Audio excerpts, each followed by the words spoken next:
Halle Berry's made a few historic firsts in her storied career, but what about being the first black woman of the Stone Age? For the 30th anniversary of the Flintstones, the live-action adaptation of the first animated series in prime time, Berry reminisces about the importance of this little part in this big movie. Berry begins by admitting that she hasn't seen the film in 20 years, but then immediately notices her voice in the film, a girlish, breathy, Marilyn Monroe-esque timbre with which she greets John Goodman's Fred Flintstone. "It was so young me," Berry says, before turning her attention to the short, cropped do that became her signature. Berry played Sharon Stone, Fred's secretary who refuses to close her legs to married cavemen. The part had originally been intended for the actual Sharon Stone, who couldn't do the film due to scheduling conflicts.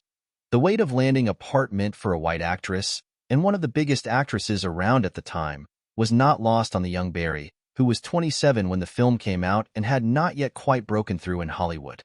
"Being a black woman in bedrock seemed like a little thing," she recalls. "But the Flintstones was the fabric of our culture.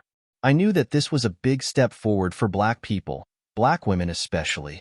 The Flintstones premiered in 1960 and ran for 6 seasons, though it lived a far longer life in syndication and spin-offs, TV specials and movies, the 2 live-action films, theme parks, and of course, vitamins.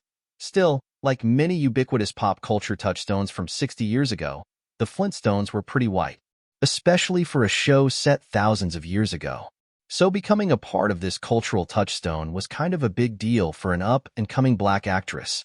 While it was silly and over-the-top and campy, Berry concludes, "I knew how important this little part in this big movie actually would be."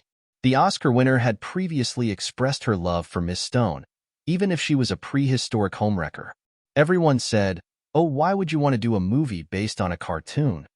Berry tweeted 2 years ago. To see 28 years later that this character has become so beloved and has resonated with so many of you is so gratifying. Draped in brown, but Miss Stone is still the blueprint.